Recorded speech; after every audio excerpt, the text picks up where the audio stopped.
Good morning students. आज के इस क्लास में हम 28 फरवरी 2024 के लिए करंट अफेयर्स के एमसीक्यूज डिस्कस करेंगे। So let's begin. The first question is the operation Amrit has been initiated in which state in India. Operation Amrit जो है वो कौन से राज्य में भारत के इनिशिएट किया गया है? Option A is Tamil Nadu, option B is Kerala, option C is Karnataka and option D is Telangana. यहाँ पर आप देख सकते हैं ऑपरेशन अमृत जो है इसकी फुल फॉर्म है anti microbial resistance intervention for total health. तो यहाँ से आपको ये तो पता चल गया होगा कि ये हेल्थ के साथ रिलेटेड है। किसने इनिशिएट किया है? केरला ने। ये एक प्रोग्राम है जो कि H1 रूल को एनफोर्स करेगा। सो H1 रूल क्या होता है? H1 रूल होता है कि जो भी मेडिसिन H1 शेड्यूल के अंडर आती हैं, अगर वो दवाई आपको खरीदनी है तो उसके लिए आपको डॉक्टर की प्रिस्क्रिप्शन लगेगी। अदरवाइज आप वो एंटीबायोटिक्स जो वो क्लास की एंटीबायोटिक्स है वो आप नहीं खरीद सकोगे। जो ड्रग्स एंड कॉस्मेटिक रूल 1945 है, ये 2013 में अमेंड किया गया था जो H1 शेड्यूल है उसको इनकॉर्पोरेट करने के लिए। तो जो भी जो मेडिसिन होती हैं, एंटीबायोटिक्स होती हैं शेड्यूल H1 के अंडर, उनको बेचने के लिए कुछ कंडीशंस होती हैं। एक तो ये कि अगर आप उनको सप्लाई करेंगे तो उसके लिए आपको अलग रजिस्टर मेंटेन करना पड़ेगा, वहां पर आपको रिकॉर्ड करनी है उसकी सप्लाई। दूसरा है कि उनपे एक सिंबल होगा RX नाम का रेड कलर में, जो कि क्लियरली मेंशन हो, डिस्प्ले होगा। जो भी वो दवाई का जो आप बोल सकते हो स्ट्रिप होती है, उसके लेबल पर टॉप लेफ्ट कॉर्नर में आपको वो रेड कलर की जो मार्क है वो डिस्प्ले करना पड़ेगा। क्लियरली लोगों को पता होना चाहिए कि ये कुछ अलग चीज है। तो ये चीजें हैं जो कंडीशंस जो स्पेशल होती हैं H1 शेड्यूल के अंडर जो भी मेडिसिन होती हैं उनको सप्लाई करने के लिए। तो इसका आंसर है option B, that is Kerala. आपको अमृत की फुल फॉर्म भी याद रखनी है जो मैंने आपको अभी बताई है। Next question is the homosep atom is recently seen in news, it is a dash. Homosep atom जो है ये टर्म रिसेंटली न्यूज में देखी गई है, ये क्या है? Option A is a chemical, option B is a robot, option C is an insect and option D is a plant. यहाँ पर आप देख सकते हैं होमोसेप एटम जो है ये इंडिया का, भारत का पहला सेप्टिक टैंक या फिर मैनहोल क्लीनिंग रोबोट है। जो सीवेज वगैरह के होल्स होते हैं, टैंक्स होते हैं, उनको साफ करने के लिए एक रोबोट है जिसका नाम दिया गया है होमोसेप एटम, जो कि एक स्टार्टअप ने डेवलप किया है जिसका नाम है सोलिनास। वो रिसेंटली 16 शहरों में यूज हो रहा है। तो इससे क्या होगा, जो लोग मैनुअल स्कैवेंजिंग करते हैं, जो लोग होते हैं, ह्यूमन बींग्स हैं, वो हाथ से सफाई करते हैं क्योंकि उनके हेल्थ इश्यूज बहुत ज्यादा होते हैं, उनके अलावा बहुत सारे एक्सीडेंट्स होते हैं। तो उस चीज को बिल्कुल एलिमिनेट करने के लिए ये एक सोल्यूशन हो सकता है। इस सोल्यूशन में जो आर्टिफिशियल इंटेलिजेंस को यूज किया गया है सो दैट वो जो भी चीजें उसको क्लीन करनी है उसको इंस्पेक्ट कर सके, क्लीन कर सके, मैनेज कर सके एक स्पेस को सैनिटेशन पर्पस के लिए। सोलिनास जो है ये department of science and technology business incubator है IIT मद्रास का। ये end to end solution provide करता है मैनुअल स्कैवेंजिंग को एलिमिनेट करने के लिए। तो ये आपको ध्यान रखना है, ये बहुत ही एक अच्छी एग्जांपल है जो आप कोट भी कर सकते हैं अपने आंसर्स में। तो इसका आंसर है option B, that is a robot. Next question is 13th Ministerial Conference of the World Trade Organization recently began in which country?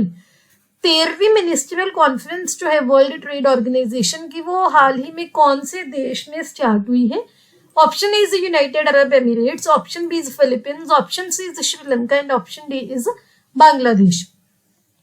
यहाँ पर आप देख सकते हैं 13th मिनिस्ट्रियल कॉन्फ्रेंस जो है वर्ल्ड ट्रेड ऑर्गेनाइजेशन की, ये यूनाइटेड अरब एमिरेट्स के अबू धाबी में स्टार्ट हुई है। मिनिस्ट्रियल कॉन्फ्रेंस एक top most decision making body है WTO की, जो कि हर 2 साल बाद मिलती है।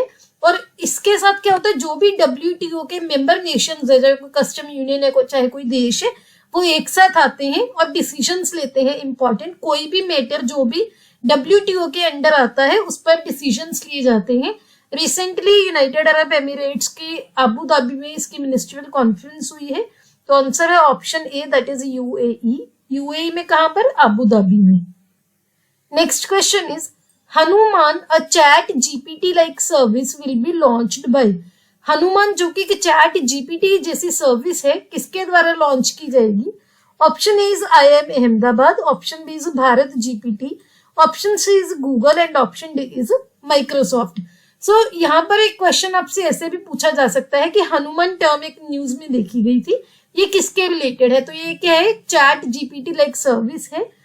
तो यहाँ पर आप देख सकते हैं भारत GPT ग्रुप जिसको IIT बॉम्बे लीड करता है, वो हनुमान जो कि chat GPT like service launch करेंगे। ये लार्ज लैंग्वेज मॉडल्स की एक सीरीज है जो कि अलग अलग भारत की भाषाओं में रिस्पॉन्ड कर सकता है, जैसे हिंदी, तमिल, मराठी एटसेट्रा। जो लार्ज लैंग्वेज मॉडल्स होते हैं ये डीप लर्निंग मॉडल्स होते हैं जो कि कंज्यूम करते हैं और ट्रेनिंग देते हैं बहुत सारे मैसिव डेटा सेट्स पर, so that language processing task में हम एक्सेल कर सकें। ये टेक्स्ट की एक नई कॉम्बिनेशंस क्रिएट करते हैं जो कि नेचुरल लैंग्वेज को मिमिक करते हैं। मिमिक होता है आप किसी चीज को वैसे एक्ट करते हो, उसकी कॉपी करते हो। ट्रेनिंग डेटा को यूज करके ये नेचुरल लैंग्वेज को मिमिक करेगा और ये 4 फील्ड में अभी एक्सपेक्ट किया जा रहा है कि ये काम करेगा, जहां पर जैसे कि health care, governance, financial services और एजुकेशन। जब ये लॉन्च हो गया इसकी और डिटेल्स आ जाएंगी और जो जो फील्ड में इसको डिप्लॉय किया जाएगा वो उनके रिलेटेड कोई क्वेश्चन आएगा तो वहां पर आप इसको कोट भी कर सकते हो। तो इसका आंसर है option B, that is Bharat GPT। Next question is the headquarters of NATO is located in which country? NATO के हेडक्वार्टर्स कौन से देश में लोकेटेड है? Option A is Sweden, option B is Switzerland, option C is Belgium and option D is France. यहाँ पर आप देख सकते हैं नाटो जो है इसकी फुल फॉर्म है नॉर्थ अटलांटिक ट्रीटी ऑर्गेनाइजेशन, जिसको नॉर्थ अटलांटिक अलायंस भी बोला जाता है। ये इंटरगवर्नमेंटल मिलिट्री अलायंस है जिसके 31 मेंबर स्टेट्स हैं। रिसेंटली जो इसका मेंबर बना था फिनलैंड, और जो स्वीडन था ये भी काफी टाइम से मेंबर बनने के लिए इसने जो रिक्वेस्ट की हुई है, जो अप्लाई किया हुआ है, लेकिन वो अभी पास नहीं हुआ। रिसेंटली हंगरी की पार्लियामेंट ने प्रूव किया है कि स्वीडन को नाटो में हम जो है इंक्लूड कर लेंगे। नाटो जो है ये 1949 में क्रिएट किया गया था US, कनाडा और बहुत सारे वेस्टर्न यूरोपियन नेशंस के द्वारा, सो दैट जो सोवियत यूनियन है, जो USSR था पहले, उसके अगेंस्ट सिक्योरिटी प्रोवाइड की जाए। इसके हेडक्वार्टर्स है बेल्जियम के ब्रसल्स में। तो ये आपको ध्यान रखना है। अगर जब भी स्वीडन की फाइनल जो है एक्सेशन अप्रूव हो गई, हम डिस्कस करेंगे, इसके नंबर ऑफ मेंबर्स 32 हो जाएंगे, वो चीजें हम इन फ्यूचर डिस्कस करेंगे। अगर वो सारा कुछ अप्रूव हो जाता है तो करंटली इसके 31 मेंबर्स हैं, हेडक्वार्टर्स हैं बेल्जियम के ब्रसल्स में। तो इसका आंसर है option C, that is Belgium. Next question is the Gaganyaan mission will be launched by India in which year? Gaganyaan mission जो है वो भारत के द्वारा कौन से देश में लॉन्च किया, कौन से साल में लॉन्च किया जाएगा? Option A is 2024, option B is 2025, option C is 2026 and option D is 2030। यहाँ पर आपको 2 चीजों का ध्यान रखना है। जो इसके गगनयान मिशन एक्चुअल जो लॉन्च किया जाएगा वो किया जाएगा 2025 में, जब एस्ट्रोनॉट्स इसमें भेजे जाएंगे। लेकिन उससे पहले एक टेस्ट फ्लाइट भेजी जाएगी जो कि 2024 के एंड में भेजी जाएगी। तो अगर आपको ऑप्शंस में 2024 और 2025 दोनों मिलते हैं तो आप 2025 मार्क करना है, क्योंकि जो एक्चुअल मिशन है वो 2025 में ही लॉन्च होगा। गगनयान मिशन का एम क्या है? 3 एस्ट्रोनॉट्स को भेजना 400 किलोमीटर के ऑर्बिट में और उनको 3 दिन के बाद सेफली वापस लेके आना। पहला अनमेन्ड गगनयान 1 मिशन जो कि टेस्ट फ्लाइट होगी, टेक्नोलॉजी की रेडीनेस वगैरह चेक करने के लिए, वो 2024 के एंड में जाएगी। अभी जो कल ही 4 जो एस्ट्रोनॉट्स इसमें भेजे जाएंगे वो उनके नाम जो है वो अनाउंस किए गए हैं। कौन कौन होंगे? ग्रुप कैप्टन प्रशांत बालकृष्ण नैयर, अंगद प्रताप, अजीत कृष्णन और शुभांशु शुक्ला। ये सिलेक्ट हुए हैं भारत के पहले क्रूड मिशन में भेजने के लिए। ये या तो विंग कमांडर्स हैं या फिर ग्रुप कैप्टन हैं इंडियन एयरफोर्स में, और उनको टेस्ट पायलट्स की तरह काम करने का काफी एक्सपीरियंस है। तो ये आपको ध्यान रखना है। आंसर है option B, that is 2025। Next question is an integration facilities for the polar satellite launch vehicle has been inaugurated in which state in India? PSLV के लिए एक इंटीग्रेशन फैसिलिटी जो है हमारे माननीय प्रधानमंत्री नरेंद्र मोदी जी के बिना इनॉग्रेट किया गया है कल। कौन से राज्य में? Option A is Tamil Nadu, option B is Andhra Pradesh, option C is Orissa and option D is Telangana. यहाँ पर आप देख सकते हैं हमारे प्रधानमंत्री जी ने स्पेस इंफ्रास्ट्रक्चर प्रोजेक्ट इनॉग्रेट किए हैं इसरो के, जिसमें पीएसएलवी इंटीग्रेशन फैसिलिटी भी एक सेमी क्रायोजेनिक इंटीग्रेटेड इंजन है और स्टेज टेस्ट फैसिलिटी है जो कि महेंद्रगिरी में की गई है। ट्राइसोनिक विंड टनल जो है वो की गई है सो दैट इसरो की लॉन्च कैपेबिलिटीज को बूस्ट किया जाए।